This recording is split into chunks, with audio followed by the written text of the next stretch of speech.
This is case number 566 on the calendar in the matter of Robinson versus Brazel. Parties have been sworn in, Judge. You may be seated. Folks, have seats.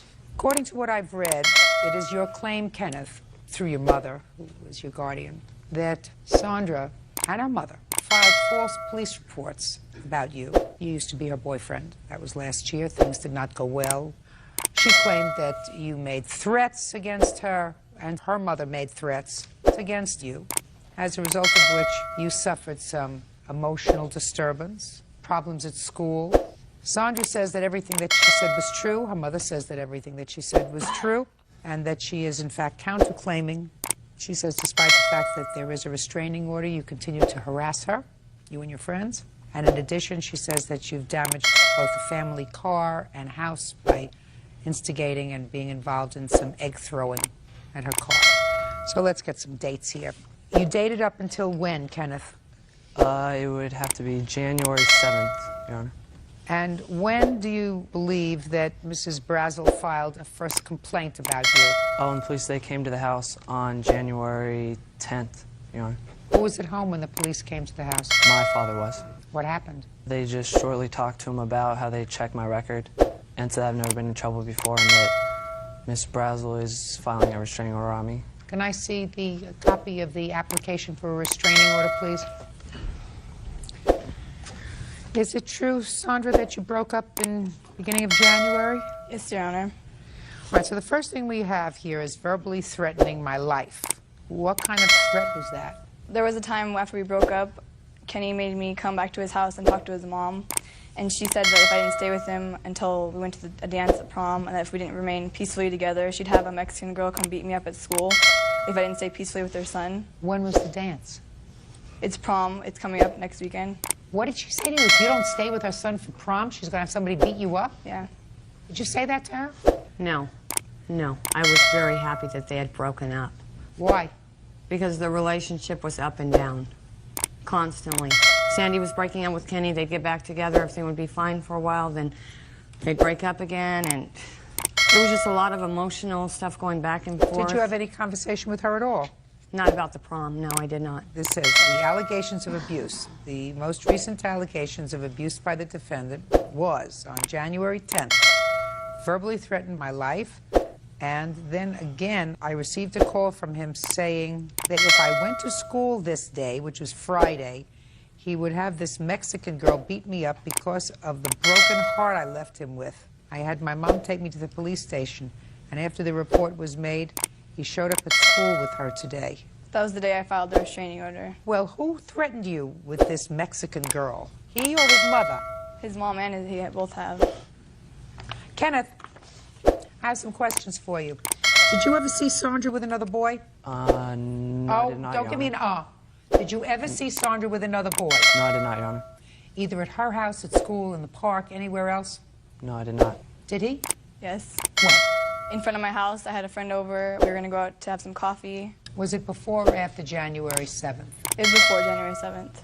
Does that refresh your recollection? No, it does not. I witnessed that too. Would you tell me about it? He started screaming at my daughter. I was afraid that he was going to hit her. What did he say to her?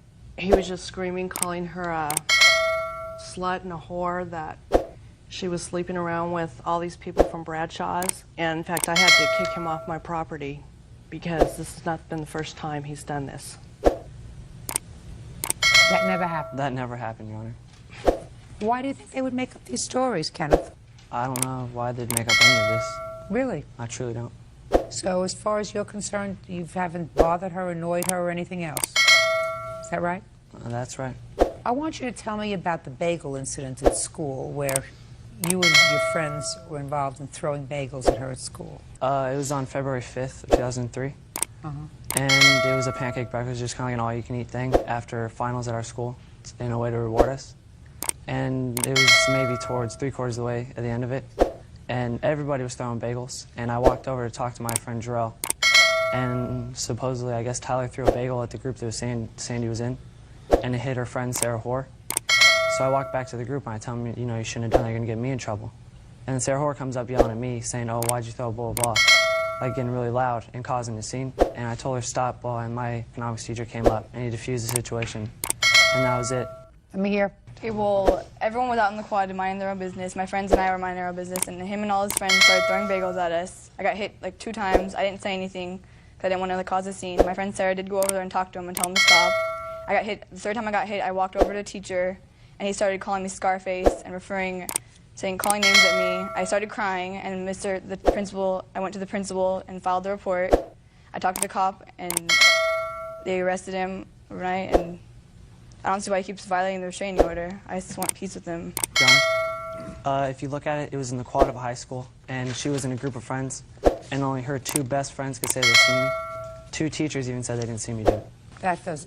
What do you want to We show have the me? police report I'd like to see of the police incident. report. And also, ma'am, this is Tyler Lee, the person that threw the bagel. Why'd you do that? Well, there was a lot of people in the quad throwing bagels because nobody was eating them. And I decided to throw one at Sarah Hoare, which is Sandy's friend. And I hit How her close friend. was she standing to Sandra? Maybe a foot. They were pretty close. Well, that was pretty stupid of you. Well, I wasn't worried about it. That 'cause was Kenny- pretty stupid of you. Sit down. Judge Judy continues in a moment. 16-year-old Kenneth Robinson says he was falsely accused of making threats towards his ex-girlfriend, 17-year-old Sandra Brazel. He is suing Sandra and her mother, Becky Brazel, for punitive damages. What happened with regard to the charges that were against you, sir? After being arrested, the next day, 24 hours later, I had a detention hearing, and they sent me home on house arrest. And after that, 1 week later, the next Friday, they had a thing to see if they should send it on and keep it going, and they did.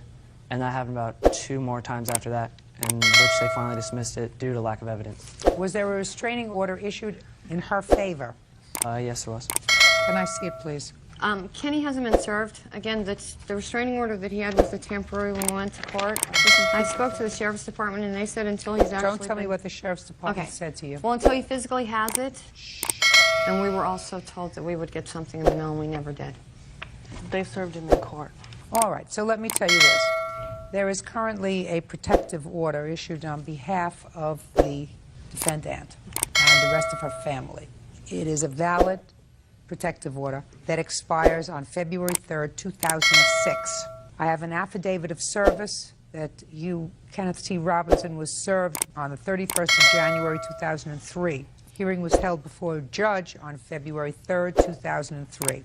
So I wouldn't hitch my defense to the star that you were not served with this, because if Kenneth goes anywhere near Miss Brazil or her family, he will be incarcerated in all probability until there is a hearing on the order of protection. Do you both understand? No, we do I understand. We do. And Kenny had no contact with her. Good, fine. Okay. I cannot find, Kenneth, that anything that was done to you was done maliciously. Unless you have some other witnesses to present to me, I'll be more than happy to hear them. Your Honor? Yes. In the police report, Sandy wrote down that Mr. Brown seen everything that happened, and he told the police that he's seen nothing. And Listen he to me, sir.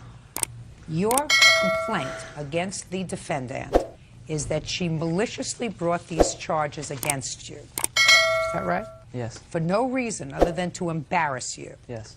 I don't find that that's true.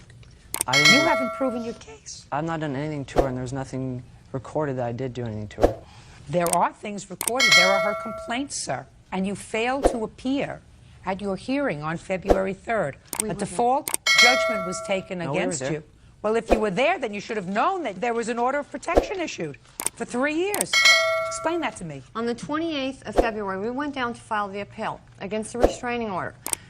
The appeals office told me there was nothing on file at that time of the restraining order even being in effect. The sheriff that originally came to my home was willing to come here today, but he found out in too short of notice.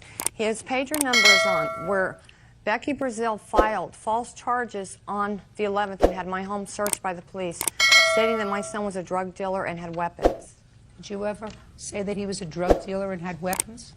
No, not at all. I remember that day when we were talking to the cop, I mentioned that his father dealt drugs, and he said that he was going to go search the house. Where did you see the officer? He came to our house. Is this after you called him? Yes. What did you call him for? It was about a complaint that happened at school that day. What happened at school that day? He just called me Scarface again at school. This wasn't the bagel incident. No. Had you already had a temporary order of protection issued at that time? Yes, Your Honor. What made you think that his father dealt drugs out of the house? So when I was with him, he told me about it. What did he tell you? He told me that his father's a dealer, and that he has it in his refrigerator, and even his friends came by to borrow it sometimes. Has your father ever been arrested for drugs? No. Has he ever been arrested for drugs? No. May I say one thing? Yes. Friday when the cop came and she obviously made the complaint, that was on January 10th, and on there it says that the restraining order was filed on the 13th. So she didn't have the restraining order filed then. Kenneth. If you'll look at this by Mrs. Brazel that she gave to for the restraining order that states that things that the boys had done, neighborhood boys. My son included, of course. This is January 8th that she saw them egging her house in her car. Were you at the house and throwing eggs at the house with your friends? No, it was not, Your Honor. I have to believe that these people are totally crazy. You should, Your Honor. You have pictures of your house? Yeah. I'd like to see it, please. My house and car.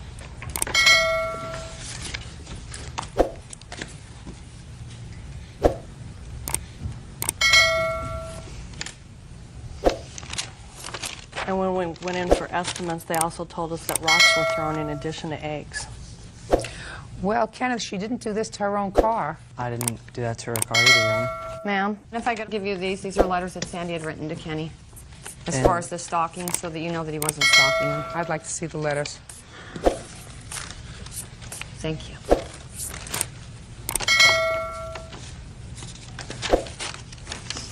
These dated?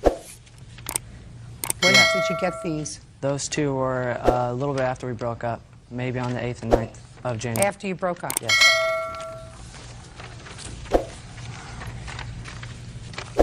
Show this one to the defendant, would you please? Ask her if she recalls when she wrote it.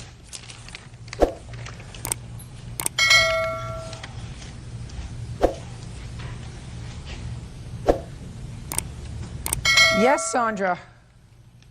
Take a look at this one. Don't speak to her.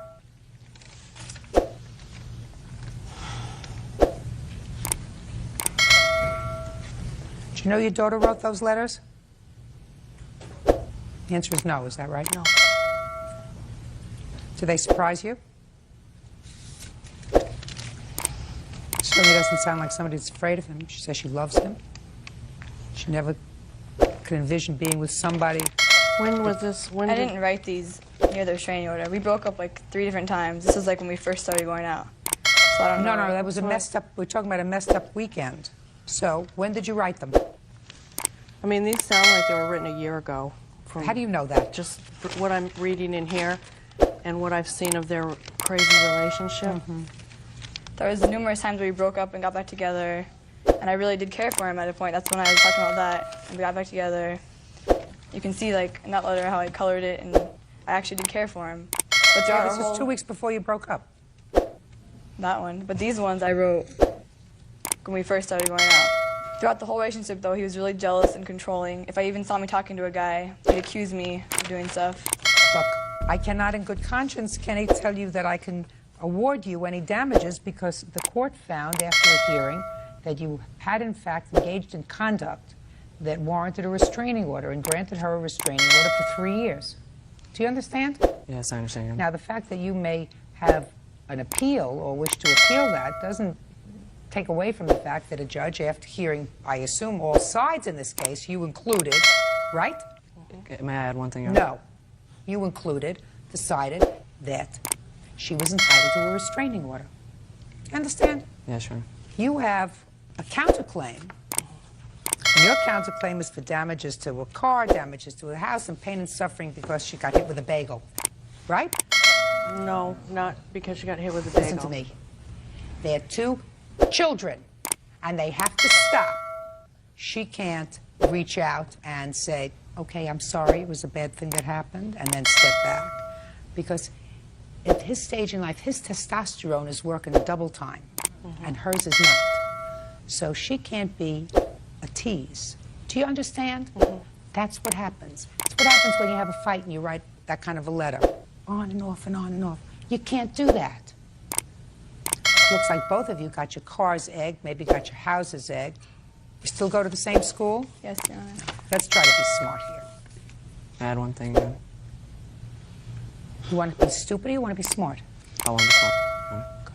Kenneth, do you think that you've done everything right? Yeah, I honestly believe I've done everything right. Everything the police have told me to do. Before the police, Kenneth. Yeah, I do, Your Honor. Really? Honestly. Can you call the officer, please? No. She just acknowledged to me that she told the officer that there could be drugs in the house. No. She said to me that that's what he told her. How do I know? Your son says that he hasn't done anything wrong. You believe him. Well, I know when police officers busted in my house and searched it, and I've never had police at my home. I mean, it was very upsetting for my whole family. Of course it was. I mean, we're not How used do to this. I know whether he told her that or not? No, I understand, but Do you understand? I do, but Mrs. She never once tried to contact me. Mother to mother, I have a husband at home. She never once picked up a phone and said, hey, Kenny's doing this. She and should that. have. Yeah, she should have. She should have. If he was doing all of this, she should have notified She us. should have. And once you found out there were problems, you could have picked up the phone and called her? Your Honor. Shh, just a minute. Once you found out that there were I problems... didn't know there were any problems. Sandy was at my home all the time. All the time. I didn't know You there were knew problems. at some point that there were problems. When they broke up. You got a lot of non-guilt over here. Now he's guilty for going back with her. He's guilty for more than that. She's got her own guilt, I want to tell you that, because, you know, she played with him. And that's unfortunate when a young girl plays, you know, teases, like a cat and mouse. But that's the way they play. They're children. But you're supposed to always do the right thing. And then you can't come into court and sue her because she caused you trouble. Do you understand? And you can't come into court and sue him because he caused you trouble and hit you with a bagel. Do you understand? Leave each other alone. You have friends, you have friends, you have friends. Tell your friends to stay away. You don't make trouble, like an idiot. You don't throw a bagel at somebody who's standing a foot away from her. Right? See your friend? Yeah. You want him to get into trouble? No. Well, you caused trouble, right? Yeah. Well, so you're not supposed to be a jerk.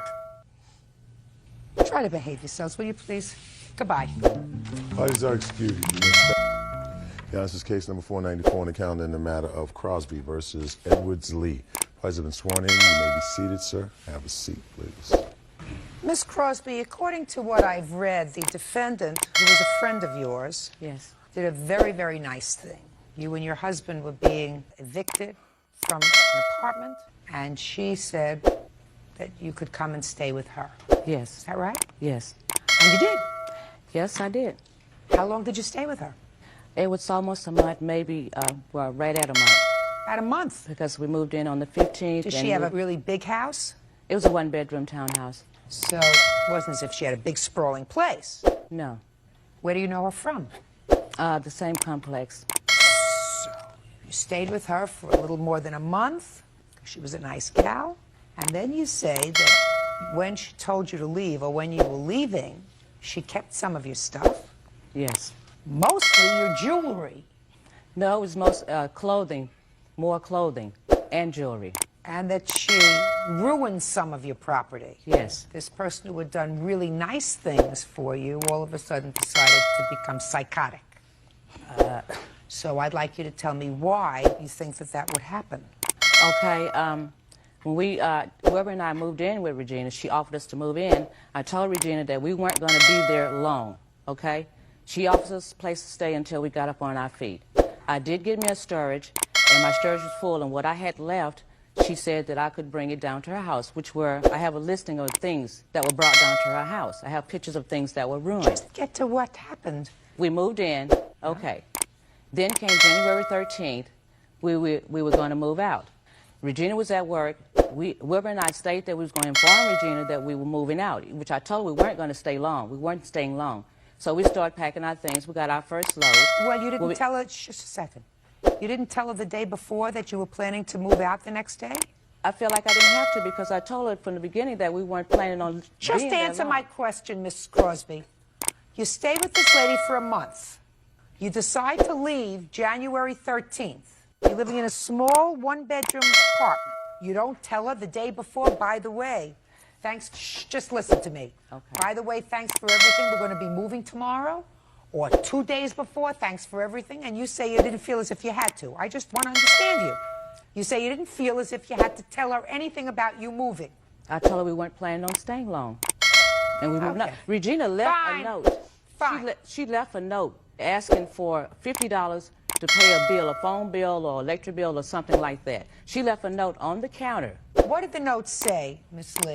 The note said, please clean up this mess, because I had cleaned my house that Friday, which was the 10th. Before I left one job, came home, packed to go to my other job. And when I left, the house was clean. When I returned on the 12th with my boss to pick up some extra clothing, because the girl that was supposed to come in behind me, she didn't show because she was sick. So she asked me, well, Virginia, do you need me to take you and pick up some extra things? I said yes. So she took me home, and when I walked in, there was a blanket, a coat in the middle between my couch and my bookshelf. There were beer cans on the kitchen counter where her microwave was, stretched across my microwave. And I was like, wait a minute. I know I cleaned up before I left. She's speaking.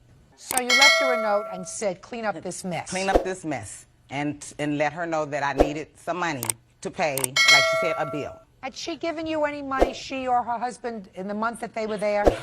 They gave me $50. That was the only money that I had received from them. Okay. Go ahead. In that process, when I left on the 12th, I got up the next morning from my client's house. I went. What kind of work do you do? I'm trying to start my own business, which is a home health care business. So I'm going to a meeting at my other job, which I do CNA work at my other job. What's CNA? Certified Nursing Assistant. So when I got to my job, I hung out with some. When did you go home? I went home about 4:30. What did you find when you got home? When I got home, I noticed that her television was gone. Her clothes upstairs that leads from my stairs to my bedroom, where I have another closet, those clothes were gone. And I went downstairs. The clothes that she had downstairs were down there. And the stuff that she had in my storage was still in my storage. Did she leave you a note? She left me a note saying that she was coming back to pick up the rest of her things. She didn't say when, she just When said. did you come back to pick up the rest of your things? I came back that same night. On the 13th? On the 13th, which was a Monday. And did you take any of your stuff? Yes, I did. Clothing that was in the upstairs closet. My TV sat downstairs and in the small closet. And where were you moving to? I was moving to my sister's house. Fine. What items do you claim that Miss Lee still has that belongs to you? I have a leather coat. Do you have her leather coat? No, ma'am. What's next? Okay, some CDs. Do you have any of her CDs? Go ahead. What else? Okay, I have 2 black Sanyo speakers. Do you have any speakers that belong No, to her? ma'am. Go ahead. 2-piece brown leather suit, an olive gator print leather suit, black leather pants, a Coach hat and belt, blue jean cap, blue jean long coat, brown rider boots, which the receipts are still in the box, 5 chokers, had a gold bracelet, earring set, rope necklace, You have any of those things? brown band watch with Do you the have gold any face. of those things? No, ma'am. Well, I don't have them. Neither does she. I don't have them. Neither does she. Judge Judy continues in a moment. Eunice Crosby says former friend Regina Edwards Lee trashed her belongings. Regina says she didn't do it. Miss Crosby, you know what doesn't make sense, madam? What's that? Let me tell you what doesn't make sense. Somebody does a very nice thing for you and your husband in a time of need. They allow you to come into their home rent-free. Rent-free. And this is not somebody who doesn't work. This is somebody who works 2 jobs. Says, come in. I'm going to help you while you get on your feet. And what you're suggesting to me is that for absolutely no reason, she steals your property. I didn't say she stole it. She doesn't have I it. said she was holding it. She doesn't And have it. I appreciate the fact that she let us in. She doesn't have it. So if she doesn't have it and you say she has it, that means she must have stolen it. Well, Your Honor. So where is it?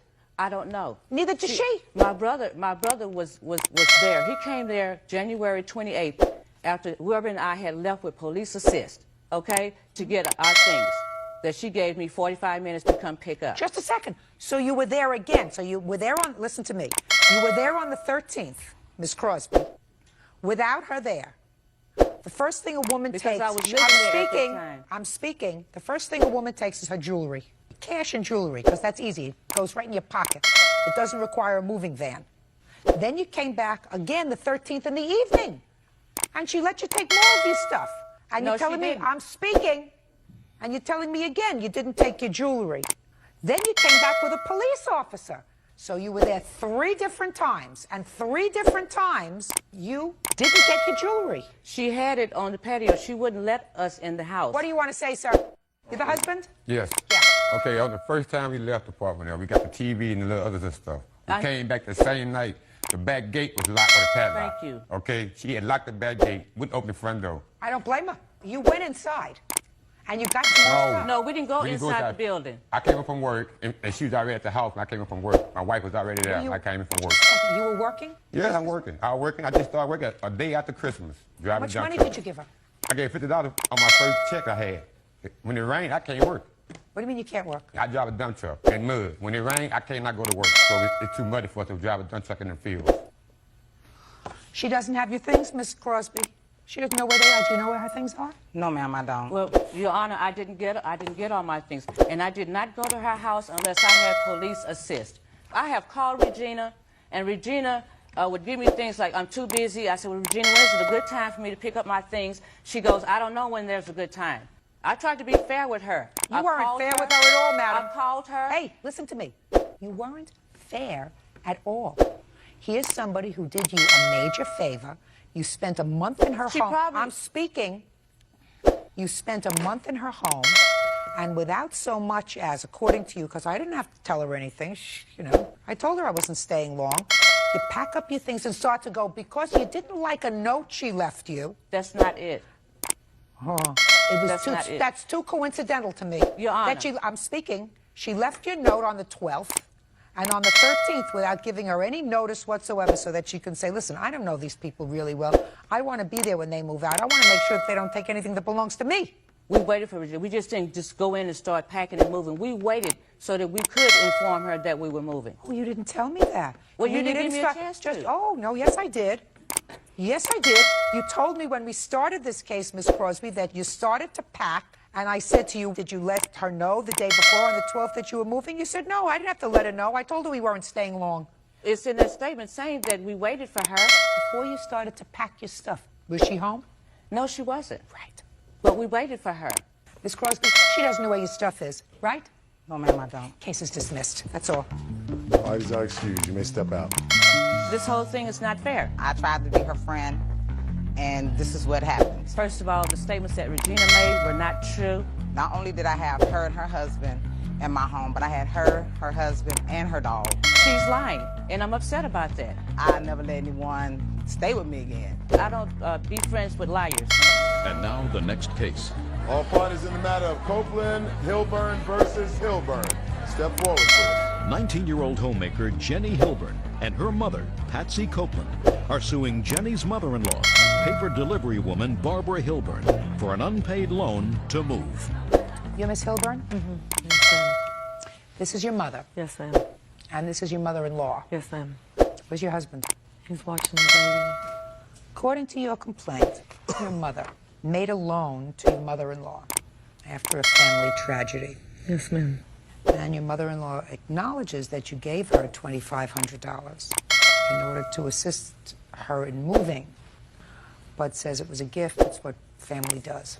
So why don't you tell me when this loan was and under what circumstances? Well, the loan was on January 17th, 2002, and October the 20th of 2001, me and my husband and my 2 children was living at my mom's house. Well, my daughter passed away, my 7.5-month-old daughter, Sierra. From what? She drowned, and I couldn't go back to our house. So me and my husband stayed at a hotel room for a week just to get our heads straight. And then my husband's Ray Hilburn, the witness, that's his father. So we decided to stay with them at their house. They had an extra room in the back of their house. So you and your husband and your child? They had my child in custody. Whenever my daughter drowned, they took my 2.5-year-old in custody to search what happened, see what happened, investigate the situation to make sure that it was an accidental drowning. Where did she drown? Where did the baby drown? In the bathtub. Who was watching her? My husband. Go ahead. Well, while we were staying there, we were fighting, trying to get our daughter back, going to the parenting classes and so on and so forth. Well, one night, on a Sunday night, in the middle of the night, a cop was beating on the door, and he told the defendant to get to the hospital that her daughter had been shot. So we all, calmly got dressed as like 3, 4 o'clock in the morning and went down to the hospital. Well, she had been shot in her, I believe it was her left temple, and the bullet lodged in her spine, and she had just turned 16. And this was almost a month to the day that my daughter drowned, and they told us that she was brain dead and that they were going to have to take her off life support. That's your daughter? That's right. Go ahead. So they were there for us when we lost our daughter. So whenever their daughter got shot, I would like to think that we were there for them. My husband was there for his dad, and we still lived together at the time. This happened November 19th.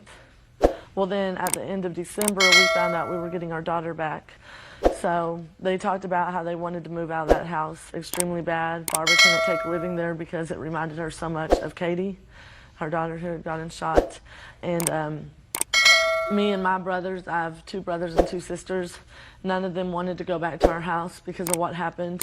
My mom barely could stay there, and so she decided to sell the house. When my mom sold the house, Barbara and Ray approached me and my husband and asked them to, when you go to H&R Block, you can bring your last paycheck stub and they'll tell you how much you're getting back for a income tax return. And they had a printed out form, $3,000 and some odd dollars. Well, they showed that to my mom, and they told her, if you let us borrow $2,500, then when we get his last W-2 form from a Fort Worth Independent School District, we will pay your mom back. My mom gave him the $2,500? Yes, ma'am. And that's what you're suing for today? Yes. So that they could move. Did they, in fact, move? Yes, ma'am. They moved that following week. I think she gave him the money on Thursday or Friday, and they moved that weekend. Okay, now I'll hear you. Well, I thought it was family helping family. We let Jenny and Clayton move in with us because of their baby, dying. And as soon as we let Jenny and Clayton move in, her family, her sister, her mother, her other sister, they would come into our house all the time. You mean to visit? No, they came over there and stayed. You mean slept there? Yeah, slept there. And days turned into weeks, and weeks turned into months. They were actually almost living there. And, Patty came up to us, approached us, and said that she wanted our house. She wanted to move in our house, her and her other kids, because it was big enough for all of them. Well, yeah, we wanted to get out because it reminded me of my daughter. All I've seen was Katie through the house the whole time. Tell me about the $2,500, Miss Hilburn, because that's what we're talking about. Did you take your pay stub and show it to Miss Copeland? I never showed. If I did show it, I do not remember because my daughter had just got murdered. She wasn't killed, she was murdered. Did you get a tax refund check? Not for no $3,000. How much did you get? For $2,500. That's what she says that you owe her, $2,500. So that story makes sense to me, Miss Hilburn. That you said, I'll be getting $2,500. I need this money to move now. When I get my refund, I'll give it back to you. That makes sense. Right? Yes. Sure it does. Ma'am, may I say something? I don't think you have to say anything else. She just acknowledged that she owes you $2,500. Because if it makes sense, it's usually true. Right? Yes, ma'am. Your family has gone through some very, very tough times. And what I think is, I'm awarding you the $2,500. I believe she owes that money, and I think that she knows she owes that money. Sometimes anger is a much easier emotion to deal with than pain. And it's easier to be angry with somebody than it is to actually get in touch with your own feelings. So while it's very unfortunate that you had to come to a court to resolve this issue, strike it up to sometimes people don't know how to handle their emotions and to cope with their emotions, so they cope with it out of anger. Is your daughter home with you now? Yes, ma'am. I have a 6-month-old son, and I'm expecting in October. You have a 6-month-old? Yes, ma'am.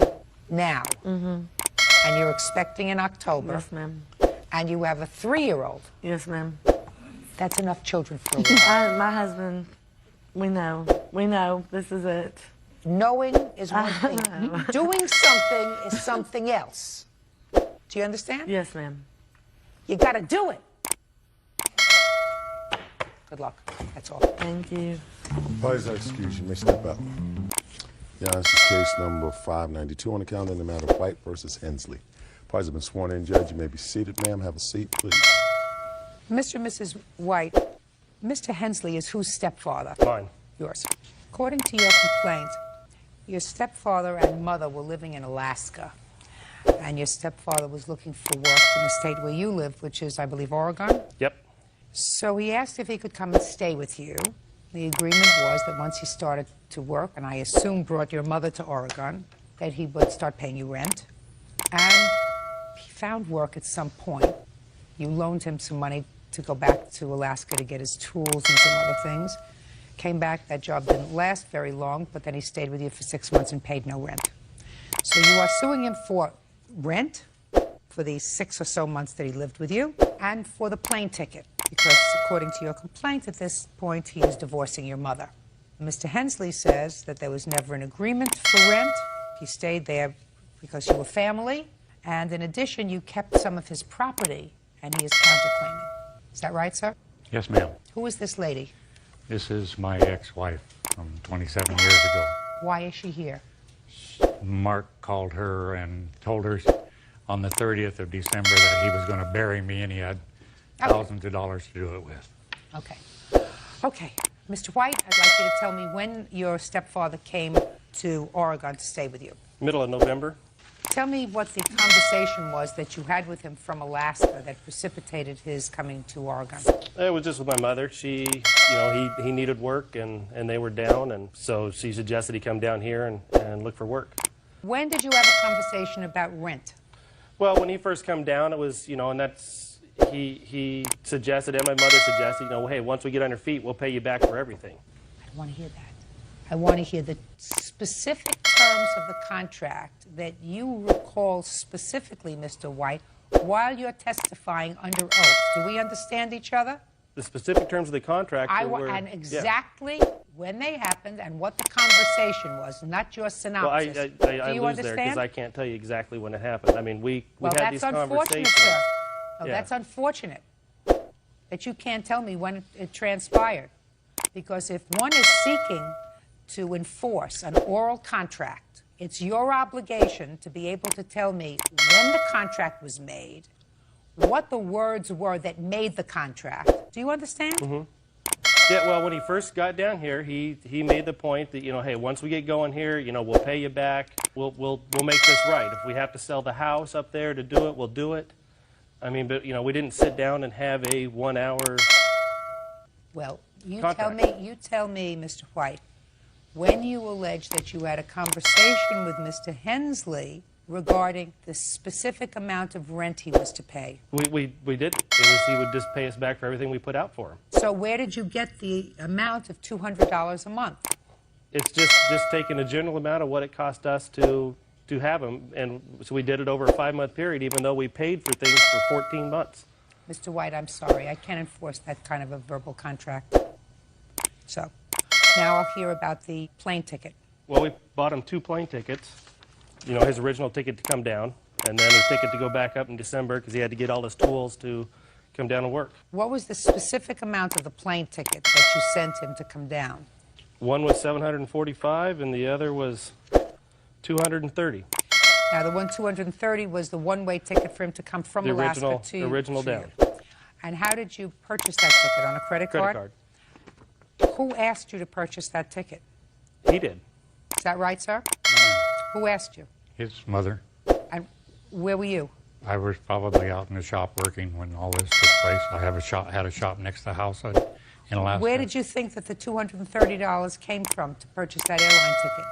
I had found out that he paid for it. When you came down to Oregon, did you say to Mr. White, I'm going to pay you back for it? No, ma'am.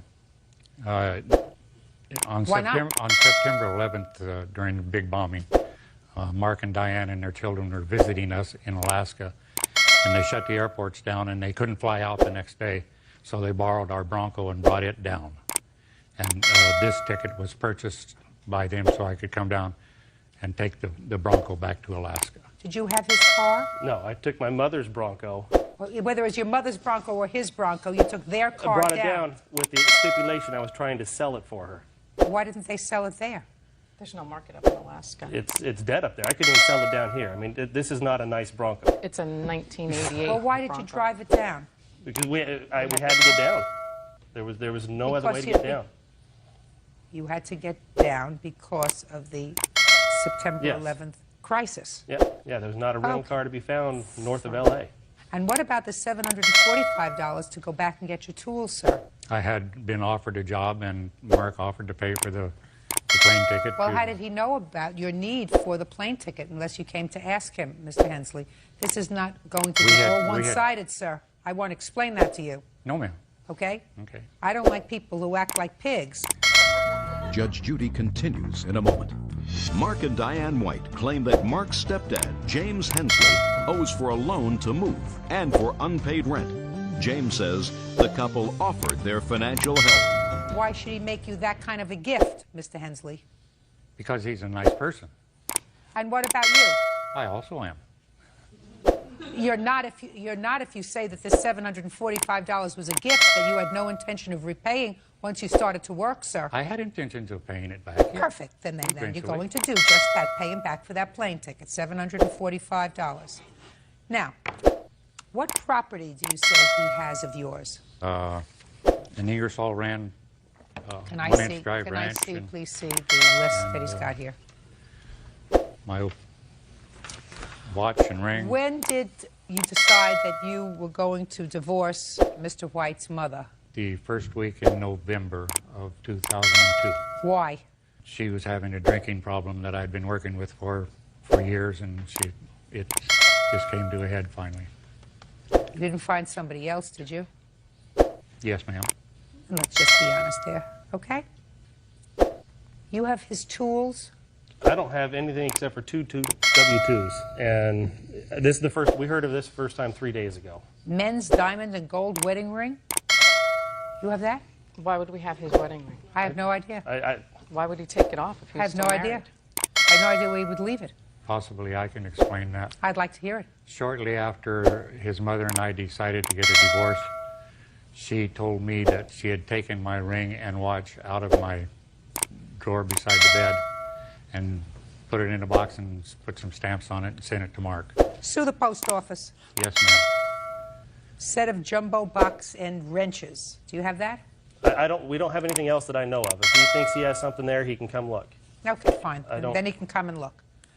Wait, we can get a neutral third party to come look. I don't want this person in my house Well, again. then- My children have already been traumatized. Well, This then is a man they called Graham.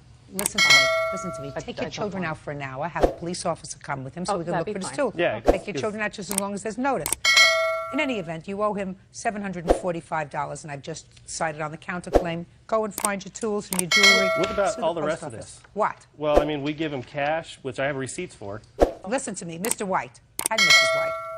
I understand that you are annoyed, and I understand that you are angry with him, and you have a perfect right to be, to feel as if you were taken advantage of. You felt as if your mother was going to come down with him to Oregon and make a new life. Your mother is very hurt. Your mother is very upset at his behavior. That doesn't mean lawsuit. Do you understand? You had no This has nothing to do with Fine. that. This has Good. to do with... And I'm telling you that you had no verbal contract that had the required elements of a contract, which is the specifics. Do you understand? What about the cell phone you took from us? What was your arrangement? He took a cell phone. I said that I would let him use my phone, and he said he would pay us back. Did you say that you would pay him back if he No, used the ma'am. cell phone? You're such a leech. He is. We got a 61-year-old kid, Leech. dependent. Listen to me. If you did it as family, and if your mother came down, and if they lived together happily ever after, you would have been very happy to get your plane ticket back. Yeah, well, I guess we didn't realize he was on an affair with this other woman. Listen to me, Mr. White. What you're suggesting to me is most of what he earned would go back to pay you back. That's what you're suggesting to me. That was never the intent until he decided he wanted out of this marriage. And then you felt as if you were taken advantage of. That's what I find. In any event, judgment for the plaintiff in the amount of $745. That's all, Recker. You're not excused. You may step out. Well, the grandchildren and I get along pretty good. I don't know what the future holds. From the looks of things, not very good right now. And now the next case. All parties in the matter of Morrow versus Morrow. Step forward, please. 18-year-old high school student Stephanie Morrow is suing her sister, hairstylist Wendy Morrow, for the return of child support received on her behalf. Stephanie claims Wendy continued to receive money after she had moved from her home. Miss Morrow, the defendant is your sister. Correct. And it is your claim that for a period of time, recently, when you were still under 18, you lived with her. You had some trouble at home. You moved in with your sister. Yes. And she was collecting child support for you from both your mother and your father. Correct.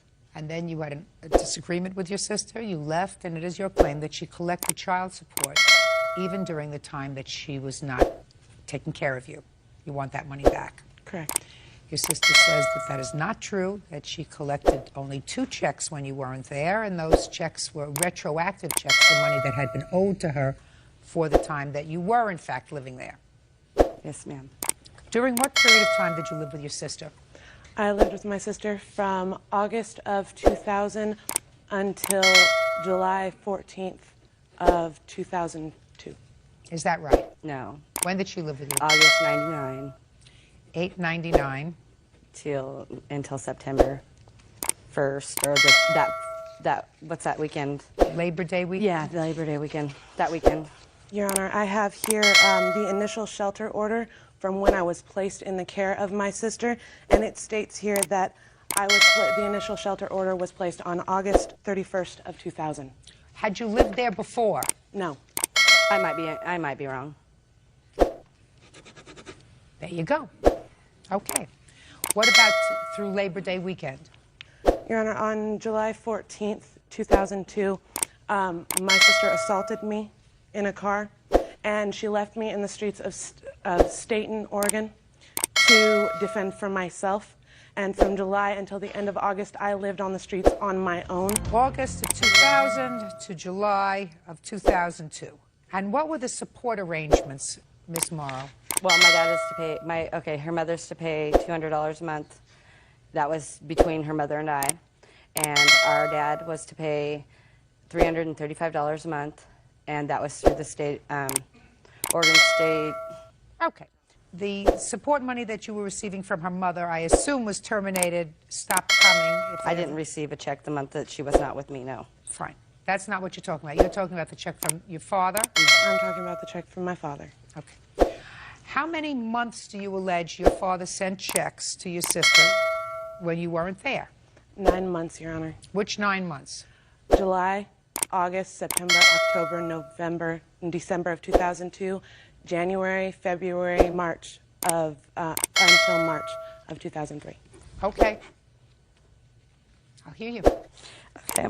I have paperwork here stating how many checks that I've received since I've had my sister. And I have a total of 13 checks, I believe. Make that 15 checks that have been received in the total amount of time that I have had my sister. Let me see the paperwork that you have. Let's see if I can deal with this relatively quickly, because I think I know what happened.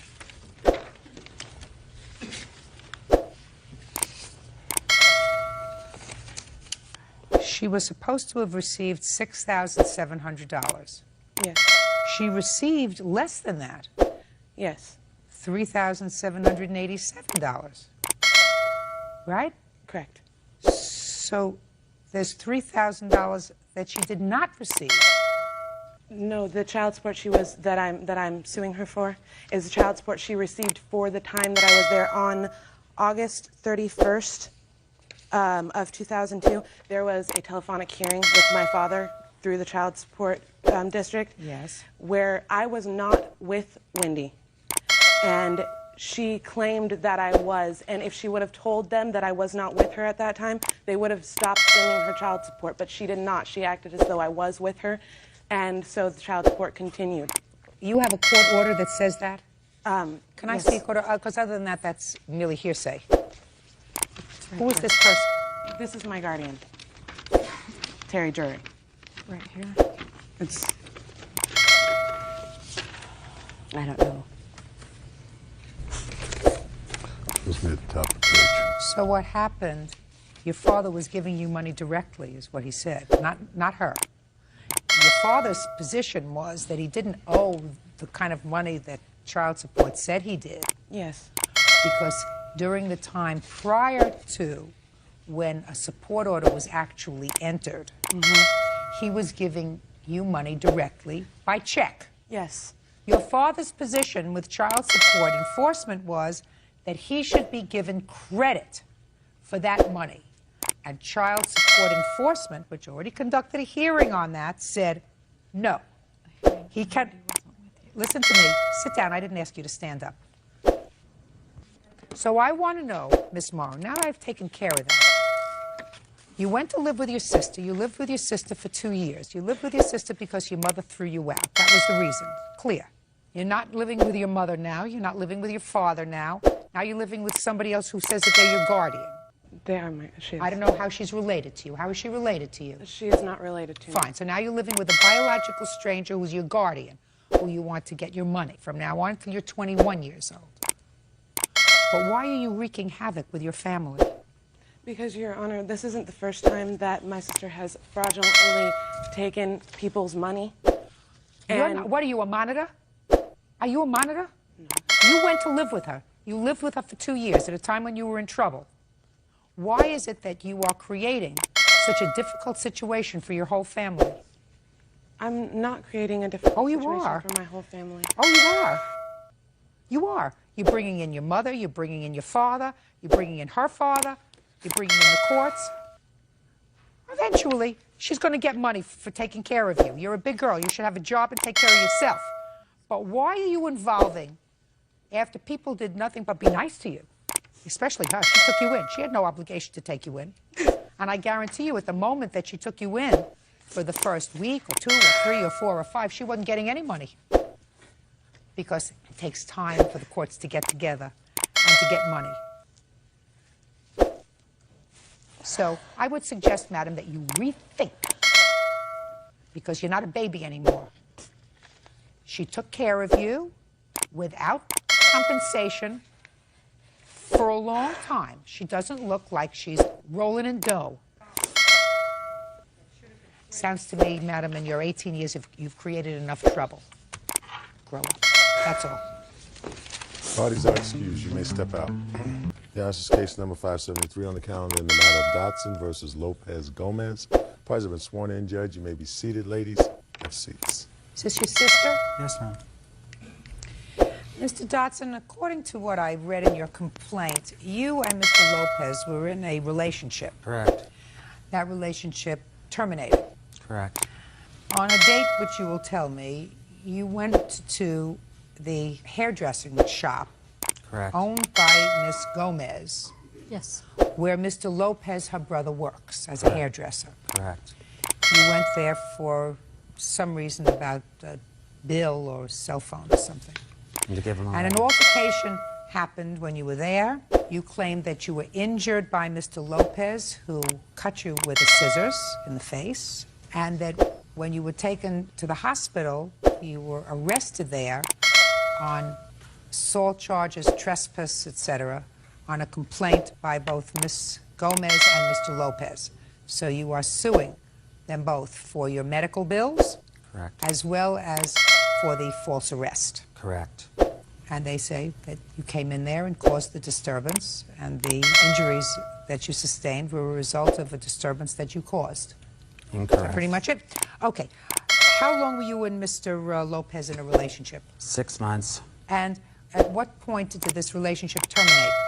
When he took my truck and said he was going to go home because he had to go home early and go to work, and that he had to go to work the next morning, and instead he took my truck to his ex-boyfriend's house to do crystal. When was that? That's more information than I needed. I needed a date. That was, okay, like the week before the 24th, so go back a week from the 24th. When and why did you go to the hair salon? Because he left his Social Security card and his driver's license and clothes and shoes and CDs at my house. And I called him and I told him I wanted to still be friends. Why don't you come and get your stuff, come over, and let's still be friends. And he said, talk to me, he said we'd still be friends. And he called me the next day, which he... He didn't or he did? He didn't call me. Did not call you the next day? No, he said he would, and he didn't. Okay, so he didn't call you back. Go ahead. So when he didn't call me back the next day, I wrote him a letter, and also I gave him a cell phone bill that he was supposed to pay. Where did you give him that bill? I was going to give him the bill at the salon because he couldn't get a cell phone bill in his own name, so he had a cell phone that I had in my name. So he had a cell phone bill, and what else? That you were going to give him a letter that you wrote to him? A letter that I wrote to him that I still wanted to be friends. Okay, so you had a cell phone bill and a letter, and you went to the salon. And I went to the salon. What date did you go to the salon? The 24th of January. What time? 11:30. What happened when you got there? Ursula was there. Ursula, who's Ursula? Raise Ursula your hand, is- Ursula. She's not here. Ursula's not here. Ursula was one of the hairdressers. And Ursula, I was just going to drop off the letter and not wait because he was supposed to be there at 11 and it was 11:30 and I had to work at 2 o'clock. So I was just going to leave the letter and Ursula insisted that I stay and wait for Tony to be in at 12 and just wait for him. And then I decided to go sit in my truck and have a cigarette. Well, they drove up in the car and Tony got out. So I finished my cigarette. I went in and sat down and he ignored me and he was already cutting a client's hair. And he said, "How come you didn't call me?" I said, I did call you and your mother hung up on me. After that, I said, "How come you didn't call me?" And all this time he's cutting somebody's hair? And he's cutting somebody's hair. He's having this conversation while he's cutting somebody's hair? Right. Hate to be that client. Uh-huh. I told him to please go, Your Honor. I'll get to you in a second. Okay. And then I said, "How come you didn't?" I said, "How come you didn't call me?" And then he says, "You stupid dumb all." And that's when I got up I got up and I said, "What did you say to me?" And that's when he started cutting me up with his scissors and I started blocking off like this and he cut me here, cut me here, cut me here, cut me here, and blocked me off and blocked me out into the back of the door. Dean Dotson claims ex-boyfriend Tony Lopez attacked him with a pair of scissors. Dean says Tony then had him thrown in jail. Can I see the hospital report, please? And the pictures. Mhm. And these pictures were taken 5 days afterwards, Your Honor. Okay. So that was 5 days after being in jail. And also I was harmed in jail too. Violently harmed in jail while I was incarcerated. Okay. Do I have a police report? Yes, ma'am. Can I see it, have please? And a restraining order. And me what I asked for. And Your Honor, I'd like to see that police report because I never got to see it. Show it to you. Okay. This is a copy of the police report. Mr. Dotson wanted to see it. Listen to me carefully, Mr. Dotson. Both you and Mr. Lopez were present before the judge on the 19th of February of this year. The court made certain findings at that time. And did you have a hearing at that time? Yes, ma'am. And after the hearing, the court granted Mr. Lopez a protective order against you, sir, until February 19th, 2004. Did you understand that? Yes, ma'am. But everything he said on there was false, too. It was false statements. And everything that's in here is false statements, too. This is all. There was no F word said. Mr. Dotson, I have a few questions for you, sir. Yes, ma'am. When was the last time you were in treatment for any sort of substance abuse? I don't do substance abuse. I have Do you drink? I have a drinking problem. I know it's a drinking problem, Mr. Dotson. I can tell. Drinking is a substance problem, sir. Alcohol, when abused, is a substance problem. Yeah. On the date when you went to the hair salon, sir, I want you to think very carefully. You went in, he wasn't there yet. Mm-hmm. You went out to the truck to have a cigarette. Right. How much alcohol did you drink in the truck? I didn't drink any alcohol in the truck. I drank the night before. What about the morning? I hadn't drank in the morning. Did you drink this morning, sir? No, ma'am. I've been 12 days sober, and I'm going to a psychiatrist right now. Mm-hmm. And I have the paperwork for it. You take anti-abuse? I take Depakote every night at 8 o'clock, 1,000 milligrams. But everything that is in this report is false. Mr. He's a Lopez, do substance you want to abuser. tell me, sir, Substance abuser. do you want to tell me, sir, your version of the events of that day in the hair salon, please? Okay, I came into work and I was working on my customer, Diana, Now, at the time that you came into work, listen to me very carefully. At the time that you came into work, first you have to go in. Yeah. Did you see him inside? No. He came in maybe 2 or 3 minutes later, and I told him to please leave. No, he didn't. Ursula told me to come in. And what happened when you told him to leave? He came in from behind and put me in a headlock, and I have with my scissors in my hand, I started fighting my way out. Not wanting to scratch him or hurt him, but that's the only thing I had to do. Ultimately, he left when he saw he was bleeding, according to the police. I had to push him out the door where a couple of my other customers helped me keep him away from Who me called while the police? cops showed up. Ursula? Yeah. I'm going to go back to a prior incident that happened around Christmas time. What happened at Christmas time? He was just making harassing calls, saying that he would kill me and my family, burn down my house. That's why he was with me on Christmas, on New Year's Day and New Year's Eve at my house eating dinner. When I tried calling 911, and his niece, Tamara, was there, who just laughed when I called 911. Because he wasn't hurt, he was drunk. And she was there to testify that I didn't say any of those things. She was there at the time. She lived with us. Just a second. She was there on January 24th? Yeah, she went January 24th and went back to the shop and went to the truck and saw that there was no scratches on this young man. And she took the truck to get my truck that was at the salon. Listen to me. Yes, The ma'am. police officer saw scratches on his arm. Judge Judy continues in a moment. And later today, Dean Dotson claims ex-boyfriend Tony Lopez attacked him with a pair of scissors. Dean says Tony then had him thrown in jail. You had no business going over to the shop that day, given the fact that there was already a temporary restraining order. No, there wasn't. Oh, this was after the fact. No, this came after the fact. The restraining order came after I got out of jail, after 5 days after I was released out of jail. So there was no restraining order on me at the time. So is what you're telling me, sir, the application for the restraining order was made as a result of this incident? Is that what you're telling me? I'm telling you, yes. Is that what you're telling me? Yes, ma'am. And that, because it's not really clear here, and that when the judge conducted a hearing on February 19th, it was with regard to this incident. To the hair topic incident. Not to the Christmas incident. No, yeah, it was to the Christmas incident, but he put this into the Christmas incident, but I didn't receive it till after the day after I got out of jail. Mr. Dotson, don't have anything to do with him anymore. The court has already determined to grant an order of protection to the defendant based upon a hearing, and I find no reason to disturb that. I don't think that you belonged in the shop that day. I don't know what your sobriety level was like that day. I don't care what Ursula did or did not say to you. You were told to leave the shop when he got in there. I don't know whether you were drinking or not in the... I'm speaking. I don't know whether you were drinking or not in the truck, sir. I could certainly tell, merely by looking at you and watching your demeanor, that you have an alcohol abuse problem. And I'm telling you, Mr. Dotson, that it doesn't sound right to me that you went into your truck to have a cigarette, to wait for him.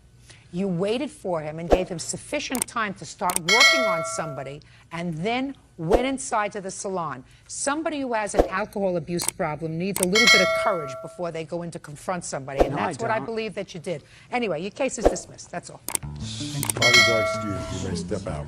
He's very confused right now. I'm sure he was drinking, so he can't really believe anything that somebody drinking says. It's Tony who has the drug and alcohol problem, and I think he's slightly, mildly mentally retarded. He left about 30 phone calls, voicemails in about a couple hours, and he's just got strong emotional problems. He's the one that needs help, not me. At least I'm getting help. He's still a doper and a drug addict and an alcoholic.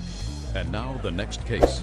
All parties in the matter of Harder versus Hunter. Step forward, please. 20-year-old certified nursing assistant Mary Lou Harder is suing her former friend, 19-year-old Sean Hunter, for an unpaid loan for bail. Sean claims the money was supposed to be a friendly gesture. Ms. Harder, you claim a loan to the defendant for bail. Yes. He was arrested for something he's going to tell me about. Mr. Hunter said that while you did post his bail for him, he never asked you to do it. It was not a loan. It was a gift. That's your defense, sir. Yes. What were you in jail for? Aiding and abetting, which they overcharged it. Aiding and abetting a what? Assault. Is this the first time you were arrested? Yes, it was. And what was the charge, sir? They booked us with kidnapping and robbery.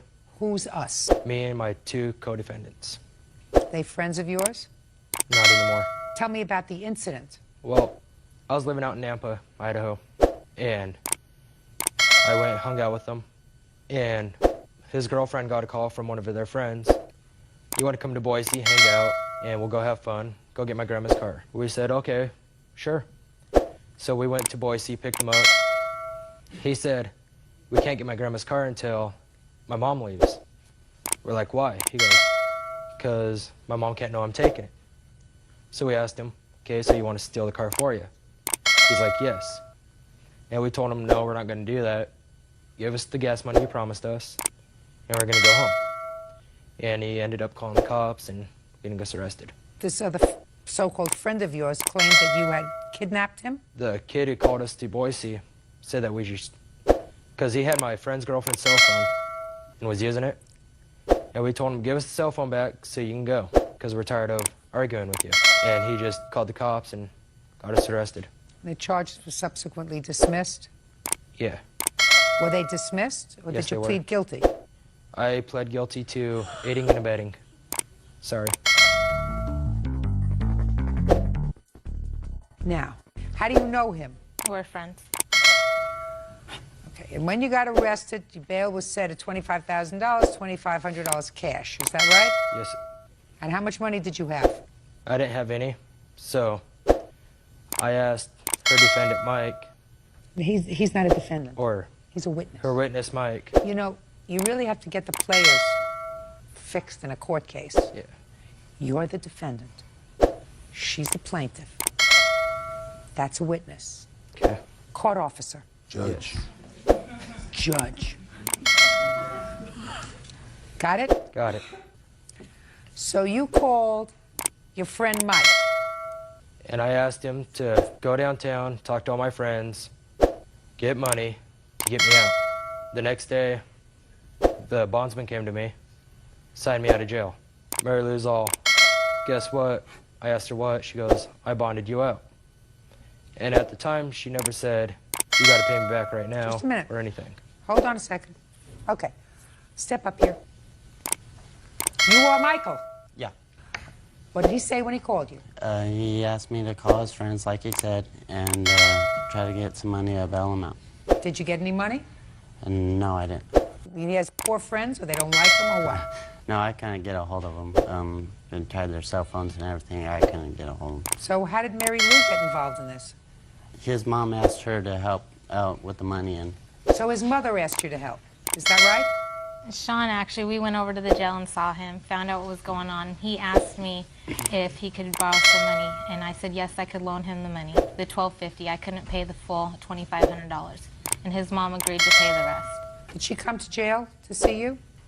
I don't remember asking her to loan I me the didn't money. ask you whether you asked her for anything. I said, did she come to the jail with your mother? Yeah, she did. How come you left that out of your story, Mr. Hunter?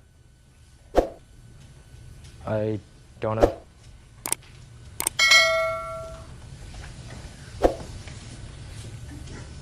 So it wasn't a total surprise to you. So the next thing you saw was not the plaintiff and your mother, and you didn't know how she got there. She had come to visit you in jail, and you spoke to her, and you spoke to your mother, and I'm sure you were anxious to get out of jail, and I'm sure you said, are you going to be able to bail me out? Does that sound right? No, I just asked her to ask my friends to keep trying to get a hold of him so I can get out. Now you remember distinctly. Yeah. How much does he owe you? He owes me a total of $1,328.13. So why didn't you pay it back? Because I was out of a job and... Are you in a job now? No, I'm not. Well, how do you support yourself? My parents are helping me right now. What do you do all day? I look for a job and I help a friend with his job. How long has it been since you've worked, sir? It's been about a month and a half. So prior to that, you were working? Yes. At what? I was working at Bogus Basin, but I was trying to pay back the bondsman the rest of the money I owed him. What about her? I was gonna pay her back. There we go. Good. Judgment for the plaintiff in the amount of $1,328. Bye. Parties are excused. You may step out. Now, this is case number 536 on the calendar in the matter of Williams versus Torres Punzo. Parties have been sworn in. You may be seated, sir. Have a seat, please.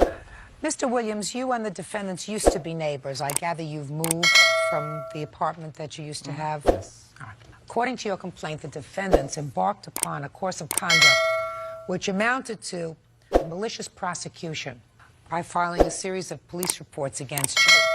And that was in retaliation, according to you, for you calling in a hit-and-run charge against them when they hit someone's car in the parking lot in your complex. Yes, ma'am. And the defendants say that everything that they complained about with regard to your conduct was true. The fact that they decided to drop all of the charges and just move has nothing to do with the fact that when they made those police reports, everything that they complained of was accurate. Okay.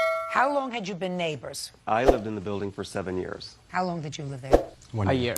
And when did you see them allegedly hit this other car? June 22nd was about 12:25 a.m. Who was driving the car? Mr. Salvatore Punzo. Who is that? Me. That's you.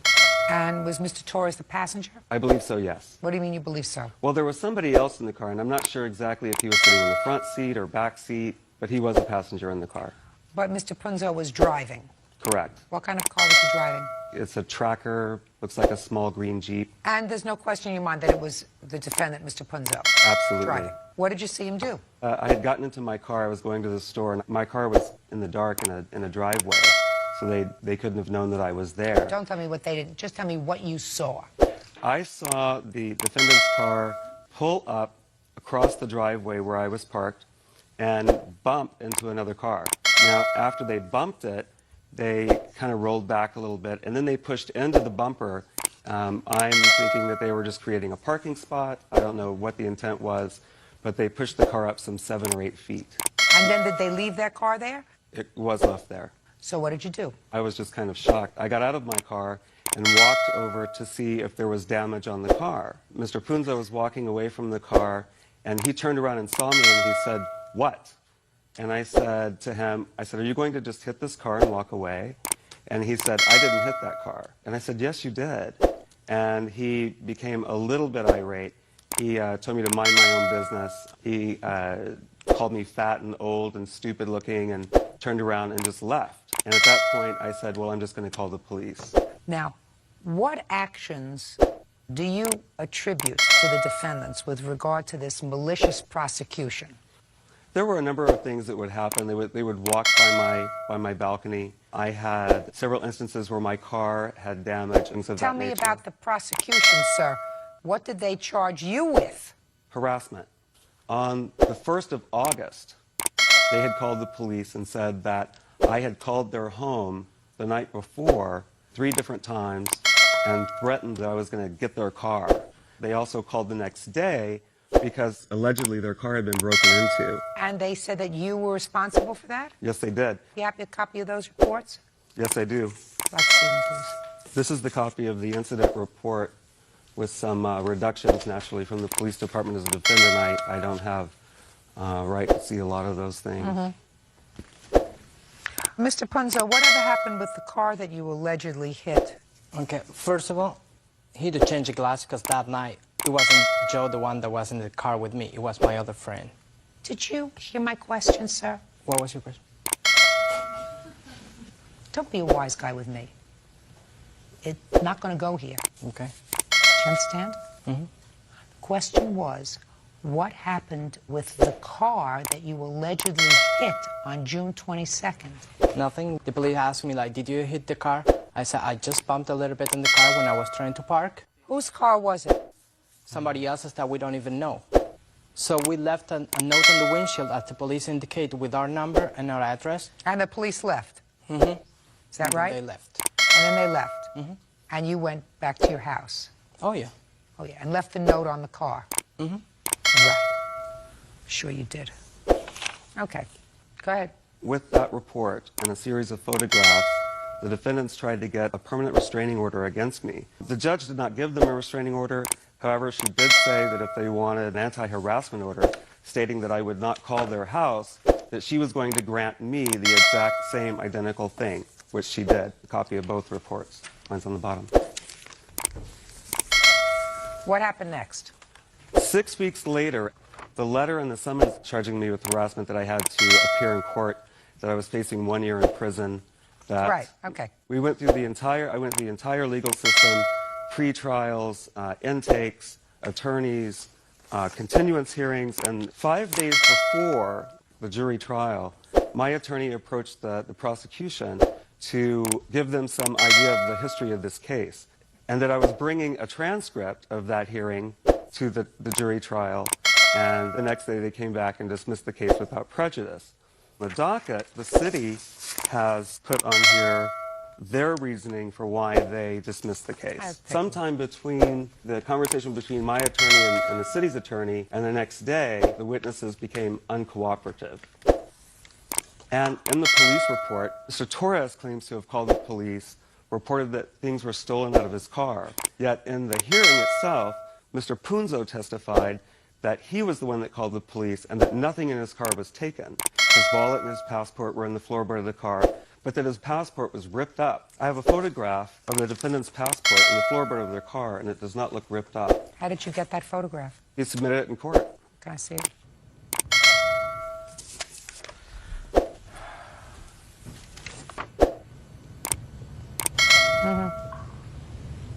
Got it. Judge Judy continues in a moment. Harassment against him. Okay, anything else you want to tell me, Mr. Williams? I'm done. Good. Go. Who's speaking? Well, I just want to say that we lived there. We started becoming roommates with, friends with his roommate, and that's when it all started. His roommate let us know that he was out of a job, and I don't know if it had something to do with the way he acted towards us and wanted to get in our lives and, you know, make up, you know. Mr. Torres. Yes. Let's not make more of this than what it is, sir. Okay. Do you understand? Yes. You weren't in the car, according to Mr. I was Punzo. not. The plaintiff says he saw Mr. Punzo hit another car, which he did. Now, whether he tapped it or hit it and actually moved it doesn't make a difference. He hit another car, and he was walking away without checking the damage, without leaving his name and number. Put your hand down. I'm speaking. So Mr. Williams said, "What are you doing?" Now, I don't know whether Mr. Punzo opened up a fresh mouth to him. Like, what are you looking at? Which is what he says. Based upon Mr. Punzo's prior statement in court, let him get glasses. It wasn't Mr. Torres, I think is what he said. So he's got a fresh mouth. To the judge, he's got a fresh mouth. In the parking lot, who knows what he might have said. But he certainly didn't say, "Well, I'm sorry, I didn't realize that I had hit it." Right, Mr. Punzo? And you weren't there. So what I want to know is what it is that you complained of, and why is it that you decided to drop these charges 5 days before the trial? I did bump the other car. I didn't bump it 8 feet. So then when I got off the car, I went and I looked. There was no damage to that car. Really? What time was it that you looked at? That was like right after I parked the car. What time of the day? That was at night, like around midnight. When it was dark? Yeah, when it was dark. Go ahead. Okay, so I went there and I looked at the car and I passed my hand to see if there was any, and there was nothing. And then he said, like, "What are you doing? That's a felony." And I said, like, "What? There's nothing wrong with the car." And then he said, like, "Well, I'm calling the police." And I said, like, "Well, do what you have to do." And then I went to my apartment. Then the police came in and all that. We filled up the report. And then he started, like, talking, like insulting. So I insulted him back. Well, what did he say to you? He started calling me, like, homosexual slangs. And I said, like, how can you dare to call me homosexual slang? So what did you call him? I call him back names. Okay, so now the two of you were calling each other names. Go ahead. I mean, I don't really care about that part. The part that I care is when he started discriminating me with racial discrimination, like calling me, like, "You Mexican, go back to Puerto Rico." Well, he's getting his geography wrong. Yeah. And then he said, like, "You need to get out of this country because that's the bad thing in this country." I said, first of all, my nationality is not Mexican, not Puerto Rican, and for your information, Puerto Rico is U.S. territory. So you gave him a good geography lesson. Exactly. Then the other part that he said that he was hanging in his balcony, I was coming back from the track, and he was talking with his friend on the phone, and he started saying on the phone, like, something, Oh yeah, this like Nelly, that is like 5-foot Nelly. He was referring to me. And I said like, what are you talking about? Say, yeah, they think that they can do whatever they want, hit the car and get away with that. But they're gonna get evicted. And then I went in front of his balcony because he lives on the first floor. I said like, what is wrong with you? Can you leave us alone? We went to the police, we did the report. And then he went back again with the Mexican and this and that, and go back to your country and blah, blah, blah, blah, blah. And so I totally exploded of that. And I told him, like, you know what? You know what's your problem? You need attention because you're fat and ugly. And I am sorry that I insulted him like that. But We're not talking I about got you really hurt. insulting him. We're talking about malicious prosecution. Well, he said that we totally malicious prosecution to him. Like, how do you feel like working from 6 a.m. to 11 p.m., going back home and being there all the time? So I told Joe. So you told Joe and you called the police. I called the police. What happened next? Then after that, my car appeared the next morning, like soft top was ripped off, everything. The car's been parked there 6 months before, never happened. It's being parked after all this incident and nothing happened. I will leave the car even open on the street and nothing will happen. Well, you're one of the few people in the United States of America who leaves their car open and their wallet inside, sir. And then that day, I went to the car. What day? 2 days after we have the incident. You mean in June? Mm-hmm. June 24th? Yeah, there was the date when he was in his balcony. So then after 2 days of that, I assumed that he was the one that did it because... Maybe it was the owner of the car that you hit in the parking lot. No. How do you know? Because, first of all, we left our number and everything. He could have called us. No, I don't believe you did, sir. We didn't. Then after that, we went back to our apartment and we were watching through the window and the only person that was around the other car was Mr. Williams. Mm-hmm. So you think he might have taken the note off? We don't even know if the note has been taken off or not. But you also don't know who damaged your car, right? We do have him threatening us, saying that he would. We're going to feel what it's like. Oh, really? Tell me about who got that phone call. I got one of the phone calls. When was that? Well, here at 7:31. 7:31, sir, is 6 weeks later. This is a different incident. This is a different. I'm talking about this incident. That didn't happen at that incident. Well, he says it happened 2 days later, 2 days after June 22nd. There was two different incidents. One Fine. was a scratch. Who got the phone call? I received one of them. In July. In 7:31. Tell me what the phone call said. You're going to know what it feels like. Really? And Mr. Williams identified himself? No, he didn't say, but the ID caller did. That doesn't help me, sir. You have a copy of that telephone call? I don't have that the copy. message? I just have the photograph of the ID. Did you ever call him and threaten him? Absolutely not. No, I don't believe that you did. I don't believe you're a stupid man. But I can explain exactly what did happen. Go ahead. My roommate at the time, Ammon Taylor, was having problems with his car that day. He hadn't called them in sometime before, hadn't called them sometimes after, but he called them 3 times on July the 31st from my phone. Why, sir? My starter was out, and I needed somebody to help me push start my car so I could go get it fixed. So you called them? I did call them. I had known them from before. Did you make any threatening statements to them? No, they never answered the phone, and I never left a message on their voicemail. Okay.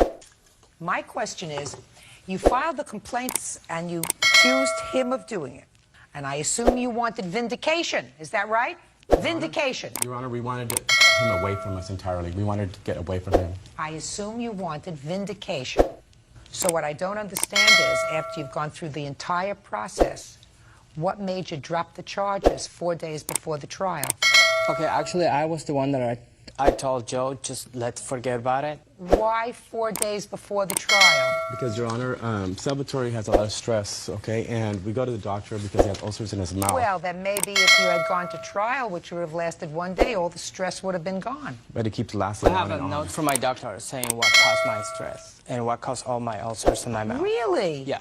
Your doctor was able to say that? I wish I look. Let me see. I usually don't look at these notes, but I would like to look at this note to see this genius. This is somebody who should get a Nobel Prize. He can tell you what caused the stress. Let's see. To whom it may concern. Stress. You get the situation from stress, right? Mm-hmm. When was the first time in your life that you suffered from this kind of stress that caused In this? July last year. And so you're telling me this situation is the situation that caused stress in your life? Part of it. A big part of it. What was the other part, sir? Well, being discriminated, that's the big part of it. I don't believe you. Well, I believe myself because I felt the discrimination. I don't believe you, sir. If it's true that the ulcers in your mouth were caused by stress, this wasn't the stress. And when you said part of it, you want to give me what the other part was or not? Well, the regular life and then plus all these incidents have to live 24 hours with this. I think you're a wise guy, Mr. Punzo. And I think that you created a situation and made complaint against Mr. Williams in retaliation for him creating a problem for you with the police by reporting to the police that you had hit a car in a parking lot and didn't stop. I, A, do not believe that you went over to the car to check for damage. B, I do not believe that you went over to the car and took your hand and rubbed it across the bumper to see if there were any scratches. Don't believe you did that at all. Because I think that if you did that, I don't think that he would have gotten involved. What I think happened is you got out of the car and you just walked away. And I think that it irritated him. And I think that Mr. Williams may have overreacted at certain times and said things that he shouldn't have. I think that he did. And I think that you overreacted and said things that you shouldn't have. I believe that that happened too. I believe that you both said certain things that were hurtful and not neighborly to one another. Is that true, Mr. Williams? Yes, ma'am, it is. Is that true, sir? Yes. Fine. But then you took it a step further. And the step further was that you started to make police reports against him. And the reason that I'm comfortable that you did that in retaliation for him filing a police report against you is that 4 days before the trial, you decided to drop the charges after he had already been substantially inconvenienced. How much did it cost you, Mr. Williams? I had no legal fees. My attorney was accounted through Associated Counsel for the accused. Okay. You're not supposed to abuse the legal system. The legal system is not for childish vendettas. When boys prank against each other, that's their business. When they use the court system and the police department to do that, that's something else. He can call you names, you can call him names, he can talk about where you come from, he can tell you to go back to where you came from. Those are all nasty things. That does not require a call to the police and accusing him of the commission of a crime. Judgment for the plaintiff in the amount of $2,500, Jeff, to be drawn to your favorite charity. Thank you. Thank you. Parties are excused. You may step out. Case number 567 on the calendar in the matter of Raskop versus Lincoln. Parties have been sworn in, Judge. You may be seated. Yes. Mr. Raskop, according to your complaint, you and the defendant were involved in a, for want of a better term, a road rage incident. And there was an accident where Mr. Lincoln's car rear-ended yours. It is your claim that he falsely reported to the police that you had assaulted him, hit him in the face, as a result of which you were arrested. Those charges were subsequently dismissed, and you want compensation for not only your expenses, but also for the time you spent and the embarrassment and everything else as a result of his false complaint. Mr. Lincoln says that you were the cause of this accident and that you did, in fact, strike him. Is that... Yes, ma'am. Okay. How old are you, sir? I am 39 years old. What do you do for a living? I am in pharmaceutical sales. Have you ever been arrested previous to this incident? No, Your Honor. Mr. Lincoln, how old are you, sir? 32. Who do you work for? Construction. How long have you been working for them? Roughly 3 years. Prior to this incident, had you ever been arrested? Yes, ma'am. For what? Petty theft charges. When was the last time prior to this incident that you had been arrested? 10 years ago. Mr. Raskop, I'd like you to tell me about the accident first. There was a 911 call made. I do have a tape of that dispatch call where Mr. Lincoln reported the accident. Why don't you tell me about the incident first, and then we'll get into your evidence, sir. Okay, sure. I was traveling northbound on Lake Drive, and Mr. Lincoln at that time was behind me. After a red light, Mr. Lincoln proceeded to overtake me. When you say overtake you, he pulled out and he pulled out in front of you. Yeah, he pulled out into the right-hand lane and then moved in front of me. Okay. I moved into the right-hand lane, and I proceeded to overtake Mr. Lincoln. So you were playing with each other? No, I would not say that, Your Honor. Well, first he got in front of you, and then you got in front of him. Well, Mr. Lincoln did slow down. I don't know if he was playing with me. At that point, I didn't think there was any reason for anything to be going on. Okay, go ahead. the traffic slowed down and came to a very abrupt stop, which at that time I also stopped. I felt a bump, and Mr. Lincoln at that time had rear-ended me. What kind of car were you driving? A Toyota Camry. And Mr. Lincoln, what kind of car were you driving? F-350 pickup, Ford pickup. So Mr. Lincoln's truck hit the rear of your Camry. Correct. And what did you do? I stopped my vehicle. I got out of my vehicle. I walked back and looked at the bumper. Mr. Lincoln's truck was still up against my bumper. And I said to Mr. Lincoln, I said, look what you've done to my car. And I was surprised that Mr. Lincoln responded by saying, that's what you get for braking in front of me. He was also smiling at the time, which was not the reaction that I thought I would be getting. I thought he would be taking the matter more seriously. I then proceeded to ask Mr. Lincoln for his insurance information. He said that he wasn't going to give it to me. I proceeded to the back of his car, and that's how I got the license plate number. Can I have that card, please? I wrote it on the back of what information I had on the back of that business card. I then walked up to the passenger side and told him that I would be calling the police, because I said the police need to be contacted. And I said, I don't have a cell phone. Do you have a cell phone? He said, no. I said, what I'm going to do is pull up into the next driveway, and I'm going to call the police, which I did. I pulled into that driveway. I walked up to the house. I knocked on the door. No one came. I returned to my car. I'm walking down the driveway, and I'm assessing, I'm feeling the bumper to feel the dent. And at this time, Mr. Lincoln saying, apparently he thought I lived in the house.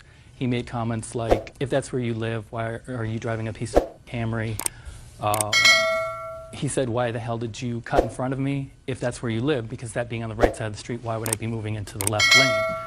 I said that I was going to walk to another house because I said we need to contact the police. And about that time when I was ready to do that, he said, that's fine, I'll call the police. He opened his console and he took out a cell phone.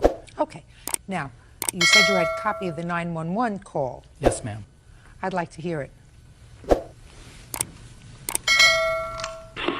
National Public Safety. Hi, I just was involved in an auto accident, and I need to have somebody come out and make a report. Is anyone injured? No. Okay, where are you at? I'm on Lake Drive, about 100 yards north of Capitol. Okay, and are you in traffic or out of traffic? No, we're out of traffic. And what kind of cars are involved? It's a Ford pickup and a Toyota Camry. Okay, I'll get someone right over there, okay? All right, thank you. Sure, bye-bye. What happened next, sir? I went back to my car. I started filling out my company car report, reporting the accident. And the next thing you knew, the police came. Yes. And then they had a conversation with Mr. Lincoln. Correct. And came back to you and advised you that Mr. Lincoln had told them that you had assaulted him. Correct. James Raskop claims he was arrested due to false charges filed by Scott Lincoln. Scott claims James slapped him during a traffic altercation. Okay, Mr. Lincoln. I'll hear you, sir. Basically, it's the same thing what the plaintiff said. I got out of my truck. He started verbally insulting me. What did he say to you, Mr. Lincoln? Did I graduate high school? I probably make 10 times more money than you, and basically I'm an idiot for hitting him. And then I said, well, you know, the way he was driving, first off, when he pulled into my lane, he stopped, and then I had stopped, and then he went about 10 feet further, and then he stopped again. He abruptly stopped, and I stopped again, and there was no traffic in front of him. And then he did it a third time. That's when I guess he says that I hit him. I did hit him. And he walked towards the back of my truck to get my license plate number, and I was telling him to calm down because he was getting upset, and he hauls off and pops me in the side of the head and knocks off my baseball cap. And he didn't. So he hit you just a minute. So at that point, he had just taken down your number. Correct. And at that point, you went back to where he was writing down your license plate number? Yes, ma'am. And he hit you. Did he hit you with an open fist or a closed fist? No, it was an open hand. It wasn't even hard or anything. He just hard enough to knock off my baseball cap, and it really wasn't a big deal. Just a second. Okay. Just a second, sir. He actually came into contact with your face because, according to what I read here, the police said there was a red mark on your face. That's correct. Okay. I'd like to see the police report.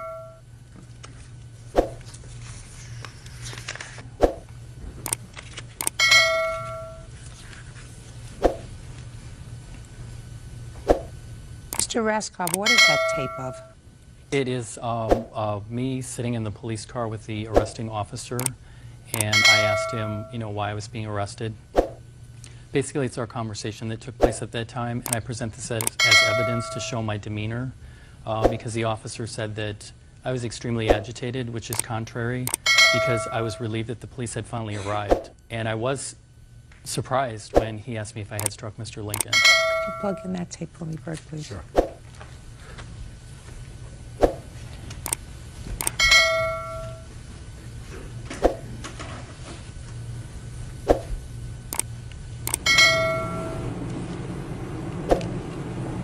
Well, you're under arrest for battery at this point. We may amend it to a disorderly conduct based on that gentleman's statement and based on your prior behavior when I asked you to get in the car. Okay? When an officer makes a lawful request or an order, okay, I shouldn't have to repeat myself 6 times. Okay? Well, no, I told you 6 times to get in the car, and you seem either defiant or dumbfounded by my request. Okay, it was a reasonable request. Okay, leads me to believe that you were reasonable with me. You may have been unreasonable with him. Yes. I'm being honest with you. You asked me to get into the car. I did ask you. I did say what? Because I wasn't sure I heard you. When you said the second time, I did get in my car. Really? Second time? So now I'm lying too. Everybody's lying. You did not ask me 6 times. Really? Why are you treating me as if I'm guilty? I'm not treating you as if you're guilty. I'm treating you like you're under arrest. Because you've already said that I'm guilty of what you accused me of. Well, you're guilty of defying my orders. Officer, I got in my car. Yeah, after me telling you to do it 6 times. Officer, you did not tell me to do it. Okay, well, that's something that you and I will disagree on. But that's not why you're under arrest. Why am I under arrest? You're under arrest because you hit that gentleman. I did not hit that gentleman. Every day we judge everybody's character. And people tell me he did it, and people say she did it. I turn it off. Well, he didn't call it right this time, did he? Oh. Your Honor. Quiet. Judge Judy continues in a moment. And later today, James Raskob claims he was arrested due to false charges filed by Scott Lincoln. Scott claims James slapped him during a traffic altercation. Mr. Lincoln. Yes, ma'am. I have to make a judgment whether I think you were lying to the police. I find that you lied to the police. Because when you called the police in that 911 tape, that was after, according to you, you had been struck by the plaintiff. And any normal person who was involved in a fender bender, especially in your situation where your car was not injured, the first thing that a normal person would say to the police was, I have just been assaulted. I want you to play that tape again. Do you understand, Mr. Lincoln? Yes, ma'am, but that's not what happened. That's exactly what happened, sir. You're a wise guy. I'm just telling the truth. You're a That's all oh I'm no, doing. sir. You said absolutely nothing about an assault. Nothing. Zippo. That's because it wasn't. I didn't feel it was a big deal. It's not like That the was guy the first rocked thing me you with said a to the closed police. fist. It's not like the guy That hit me was with the a closed first thing. fist, though. Hey, listen to me. That was the first thing you said to the police. If it wasn't important to you, sir, what did you sign a complaint for? Just What because did of his you attitude of the. Oh, 'cause but he it's was- just because of his attitude. Yeah, if he was cool, at the accident, I wouldn't have done anything. I mean, because I'm just that type of person. But it You was his sure attitude. are. Play it again for him. I just was involved in an auto accident, and I need to have somebody come out and make a report. Is anyone injured? No. Okay, where are you at? I'm on Lake Drive, about 100 yards north of Capitol. Okay, and are you in traffic or out of traffic? No, we're out of traffic. Okay, can I get your last name? Lincoln. Turn it off. You're a wise guy, Mr. Lincoln. Judgment for the plaintiff and the amount requested, $3,000. That's all. Step out. Parties are excused. You may step out. I believe, and I did say that I thought at that time he was acting like an idiot. He had an attitude, but Judge Judy didn't see it my way today, I guess. He did not take the situation as seriously as I did. I think he was angry towards me for that, for the things that I said. The officers saw what I saw. He had a bad attitude, so he arrested him. Judge Judy made the right call. And now the next case. All parties in the matter of Sikorsky versus Cram. Step forward, please. 21-year-old phone technician Andrew Sikorsky is suing 19-year-old student Chase Cram for medical bills. Andrew says Chase threw a bottle at him during a game of beer pong. How old are you, Mr. Cram? 19. What do you do for a living? Salesman at a ski shop. You left school? No, I'm mainly a student. Where? Morris County College. How do you do in school, Mr. Cram? C's. That sounds just about right. You and Mr. Sikorsky were out same place for an evening. I don't know where you were. It really doesn't make much difference. According to your answer, you were going to play ping pong. Ping pong? Beer pong. Beer pong, whatever that is. And Mr. Sikorsky tried to get your attention by throwing some ping pong balls at you, right? Yes, 3 of them in my face. Right. Excuse And that me. was irritating. He threw them pretty hard, yeah. It was irritating. Yes. So you threw a beer bottle, Yes. and it struck him in the face, Yes. and he wants his medical bills paid and some small amount for pain and suffering. Before I go on, I just want to see any photographs or medical bills that you have, Mr. Sikorsky. And these are photographs of where it happened. You have photographs of your face. No, I just have my scar. I don't want to see photographs of where it happened. I'm totally disinterested in where it happened. Where's the scar? Step up. It's above my right eyebrow. Right here? Yes. Okay, right above here. Do you have, step back. Do you have any stitches? Yes, 5. Why did you throw a ping pong ball at him? And make sure I get the right answer, Mr. Sikorsky. So far, you're ahead of the game. Because we were going to get ready to play beer pong. And Just to my own information, because I know Bert is interested, could you tell me what beer pong is? you have a long table. There's 6 cups on one side in the form of a triangle, 6 cups on the other. And the cups are filled with something. Not filled, whatever, however much you want to have in it, with whatever drink you want to have.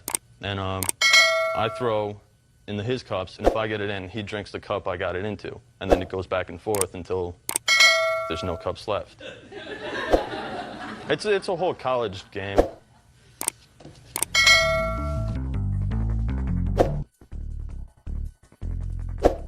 What year are you in school? I'm not in school now. So were you in college when you were playing this game with him? No, I was actually working. Well, so why are you playing this game if it's a college game? Because I was in college, and then whatever, just for fun, we started So playing. you learned the game in college? Yes. That's about all you picked up? Yeah, just about. I really grieve for the future. Judge, now you know we did some of the same thing. I never did any of those things. I did. I never did any of those things. Now, you were ready to play your beer pong, and you wanted to get Mr. Cram's attention, so what you did was you threw a ping pong ball at him? Yeah, I threw a single ping pong ball at him. A witness that saw me throw Don't it. you remember his name? Yes. What's Chase. his name? Chase. I know him as Chase, but that's his middle name. But I don't care. So could you have yelled, Chase? yeah, but How about Cram? You think he would have turned around? possibly, yes. Is there any reason why you threw a ping pong ball at him? It started to be funny. Something else you learned in college? We do it. Well, Okay. Now I got the picture. He got 5 stitches in his eye. That didn't come from the air. Mr. Cram, I want you to tell me why you are not responsible for all of his medical bills, please, and his pain and suffering. I'm not responsible because, Your Honor, on previous occasions, the defendant had put an open flame heater to me. I told him to stop. Why don't you call the police? It's just not an incident that I What? wanted to call the police on. Why not? Somebody put an open flame heater to me, I would certainly call the police. It's not the type of person I am. No, you're the type of person that throws a beer bottle. Mr. Cram, let me explain something to you, sir. If what you're saying is that Mr. Sikorsky is an idiot, I am in 100% agreement. If what he did was to put an open flame near you because he was acting like a fool, Mr. Sikorsky, no. no. No, we have a propane heater, and I do pick it up and move it on occasion. So if he was sitting down, I could have moved it past him or whatever, and he could have Mr. got... Sikorsky, Yes, don't pee on my leg and tell Okay. me it's raining, sir. You acted like an idiot. that's true. Okay. When you act like an idiot, sometimes people get irritated. And then when they have it up to here, they overreact. Unfortunately, Mr. Krim reacted, and because of his pent-up frustration with your stupidity, he hurt you. So he's got to pay for that. Then he's got to learn how to control his temper. Do you understand, Mr. Cram? Yes, Your Honor. Good. Judgment for the plaintiff in the amount requested, which is only $1,300. Goodbye. When the wind is strong, some people run for shelter, but others learn how to fly. This is the story of Rehan, a boy who once lost everything, except his will to rise again. Rehan lived in a small village where kites painted the sky every Sunday. He loved kites more than anything, not because they were colorful, but because they reminded him of freedom. He believed that no matter how high a kite flew, it was still connected to the one holding the string. One day, a storm hit his village. Winds tore through the fields, rain flooded the houses, and Rehan's small home collapsed. His father lost his shop, his books were gone, and even his favorite kite, the red one with a blue tail, was ripped to pieces. For days, Rehan sat outside in silence. He didn't speak, didn't play, didn't smile.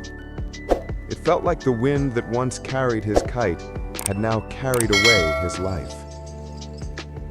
Then one morning, his old neighbor, Baba Karim, walked by. He handed Rehan a few sticks, some paper, and said, "If the wind breaks your kite, make a stronger one next time."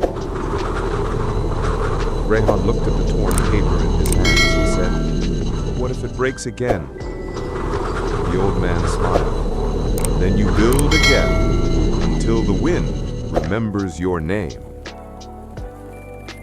That night, Rehan started working. He gathered leftover paper, glued it with rice paste, and tied the frame with thread from an old shirt. It wasn't perfect, but it was his. The next day, he went to the hill. Other kids laughed at his ugly, patched-up kite.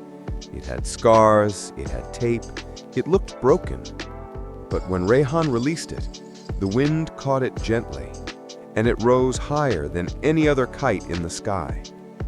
The kids went silent. Even the laughter faded. Because sometimes the broken things fly the highest. Not because they're perfect, but because they've learned how to bend with the wind. Years passed. Rehan grew up, finished school, and became an engineer. He started building wind turbines for villages that had no electricity. He once told a reporter, "I used to chase the wind as a boy. Now, I work with it." And in his office, there still hangs a small red kite with a blue tail, torn, taped, and priceless.